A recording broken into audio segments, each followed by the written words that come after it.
दोस्तों, क्या आपने कभी उस खतरनाक मंजर के बारे में सोचा है जब कोई ऐसा इंसान जो कल तक आपके सामने पैसों के लिए हाथ फैला रहा था, अचानक से आपके ही पीठ में छुरा घोंपने की कोशिश करने लगे। इंटरनेशनल पॉलिटिक्स में कल रात कुछ ऐसा ही शर्मनाक और हैरान करने वाला वाकया हुआ है।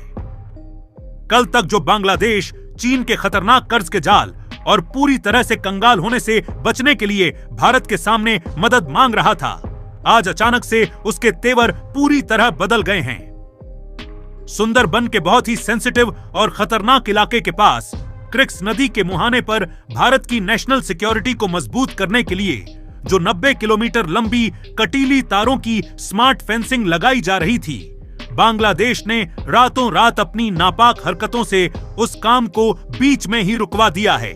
सोचिए जरा, ये कितनी बड़ी बात है। लेकिन वो शायद अपने घमंड में अपनी असलियत भूल गए और ये भी भूल गए कि आज दिल्ली की पावरफुल कुर्सी पर कौन बैठा है। जैसे ही इस धोखे और चालाकी की खबर नई दिल्ली पहुंची, एक ऐसा तूफान उठा जिसने ढाका से लेकर बीजिंग तक के जनरलों के पसीने छुड़ा दिए। बिना कोई टाइम वेस्ट किए या सिर्फ लेटर लिखकर विरोध जताने के बजाय भारत के गृह मंत्री अमित शाह खुद सीधे बॉर्डर के उस ग्राउंड जीरो पर पहुंच गए। आज हम इसी पूरे बवाल की एक एक लेयर खोलेंगे और आपको बताएंगे कि अमित शाह ने बॉर्डर पर हेलीकॉप्टर से उतरते ही वो कौन सा कड़क ऑर्डर दिया जिसने दुश्मनों की कमर तोड़ दी। आज पूरी दुनिया को यह भी पता चल जाएगा कि भारत यूं ही इतना पावरफुल देश नहीं बना है। ये वो नया और इंडिपेंडेंट भारत है जो बहुत जल्द दुनिया के हर बड़े सुपर पावर को पीछे छोड़कर सबसे आगे निकलने वाला है।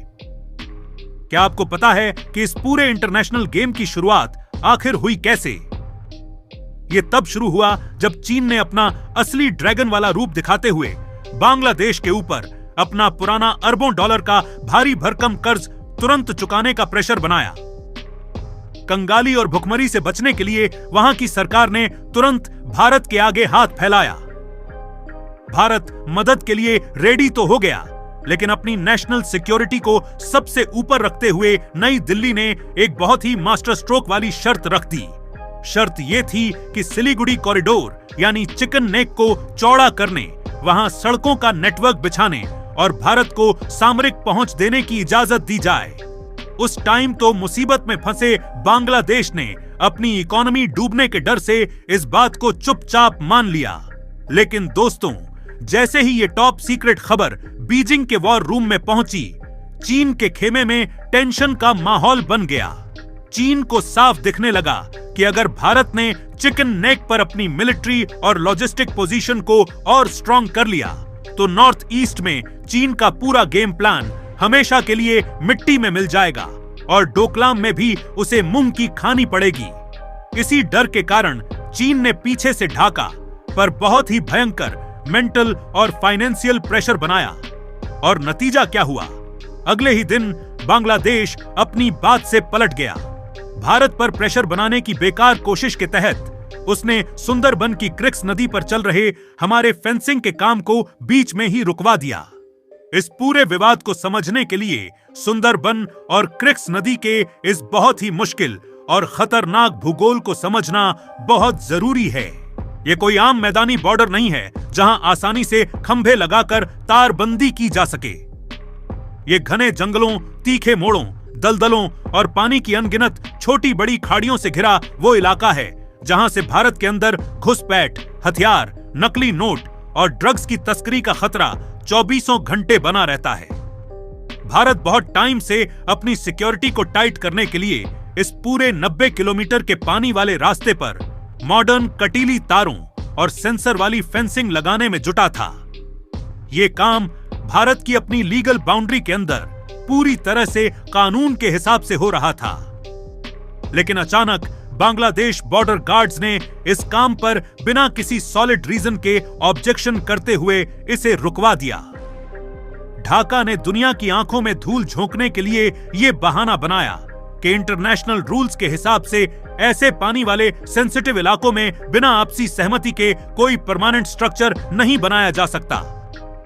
लेकिन दोस्तों, यह सिर्फ दिखावे का एक सफेद झूठ था। इसके पीछे के असली तार सीधे बीजिंग से जुड़े हुए थे। बांग्लादेश को शायद ये गलतफहमी थी कि सुंदरबन में फेंसिंग का काम रुकवाकर वो नई दिल्ली को ब्लैकमेल कर लेंगे और बातचीत की टेबल पर भारत को बैकफुट पर धकेल देंगे।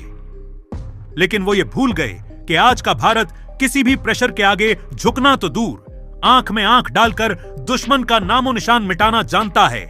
सोचिए जरा, जैसे ही इस धोखे की खबर भारत के होम मिनिस्ट्री तक पहुंची, राजधानी में सिर्फ मीटिंग्स करने के बजाय सीधे जमीन पर ऐसा तगड़ा एक्शन देखने को मिला जिसने दुश्मनों के होश उड़ा दिए। गृह मंत्री ने अपने सारे पहले से फिक्स पॉलिटिकल प्रोग्राम कैंसिल किए और हेलीकॉप्टर से सीधे बॉर्डर के सबसे सेंसिटिव इलाके में पहुंच गए। उनका यह दौरा कोई नॉर्मल विजिट नहीं था। हेलीकॉप्टर के उतरते ही उन्होंने बॉर्डर सिक्योरिटी फोर्स यानी बीएसएफ के टॉप कमांडर्स, इंडियन आर्मी के बड़े अफसरों और रॉ अवाईबी जैसी खुफिया एजेंसियों के साथ एक क्लोज्ड डोर मीटिंग की। इस बहुत ही सीक्रेट और इंपॉर्टेंट मीटिंग में सुंदरबन और क्रिक्स नदी के पूरे 90 किलोमीटर एरिया का मैप सामने रखकर सिचुएशन की बारीकी से चेकिंग की गई। खुफिया अफसरों ने बताया कि फेंसिंग को जानबूझकर रोका गया है ताकि इस पानी वाले रास्ते का खुला इस्तेमाल भारत विरोधी हरकतों और आतंकवादियों की घुसपैठ के लिए किया जा सके। मीटिंग में एकदम क्लियर कह दिया गया कि भारत अपनी बाउंड्री के अंदर सिक्योरिटी के लिए जो भी कंस्ट्रक्शन करेगा उसे रोकने की हिम्मत किसी बाहरी ताकत में नहीं है।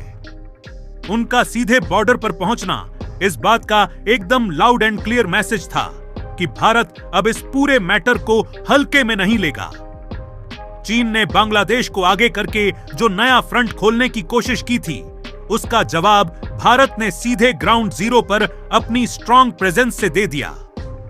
भारत ने साफ कर दिया कि फाइनेंशियल सपोर्ट हालात सुधारने के लिए दिया जा सकता है, लेकिन अगर उसी के बदले भारत की सिक्योरिटी को 1 इंच भी चैलेंज किया गया तो जवाब देने के लिए भारत के सारे ऑप्शन खुले रहेंगे। और फिर आया इस पूरे वाकये का वो सबसे बड़ा और डिसाइडिंग मोमेंट, जब मीटिंग खत्म करते हुए एक ऐसा सॉलिड ऑर्डर दिया गया जिसकी गूंज सीधे रावलपिंडी और बीजिंग के हेडक्वार्टर्स तक सुनाई दी। उन्होंने एकदम कड़े शब्दों में डायरेक्शन दिया कि बॉर्डर पर 90 किलोमीटर की फेंसिंग का काम 1 सेकंड के लिए भी नहीं रुकेगा। भारत अपनी बाउंड्री के अंदर इस मजबूत सिक्योरिटी शील्ड को हर हाल में बिना किसी की परवाह किए रिकॉर्ड टाइम में पूरा करेगा। इस ऑर्डर के तुरंत बाद बॉर्डर पर हालात पूरी तरह से वॉर मोड में बदल गए। बीएसएफ ने अपनी आगे वाली पोस्ट्स पर निगरानी कई गुना बढ़ा दी। क्रिक्स नदी के पूरे पानी वाले एरिया में हथियारों से लैस एक्स्ट्रा फाइटर बोट्स और होवरक्राफ्ट्स की तैनाती कर दी गई। इसके साथ ही इंडियन आर्मी को भी स्टैंड बाय पर रखते हुए एकदम क्लियर इंस्ट्रक्शन दिए गए कि अगर कंस्ट्रक्शन के दौरान सरहद पार से किसी भी तरह की उकसाने वाली हरकत, पत्थरबाजी या फायरिंग होती है तो दिल्ली से ऑर्डर का वेट किए बिना मौके पर ही ऐसा मुंहतोड़ जवाब दिया जाए कि दुश्मन छिपने की जगह ढूंढे। भारत के सख्त, निडर और एग्रेसिव एटीट्यूड को देखकर चीन के मास्टरमाइंड्स भी शॉक में रह गए।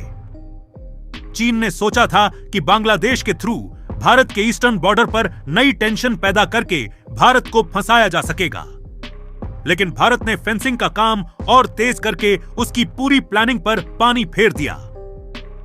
दोस्तों, आज पूरी दुनिया को यह समझ लेना चाहिए कि भारत ऐसे ही इतना फेमस और पावरफुल देश नहीं बना है। ये वो नया भारत है जो बहुत जल्द दुनिया के बड़े से बड़े सुपर पावर को पीछे छोड़कर सबसे आगे निकलने वाला है।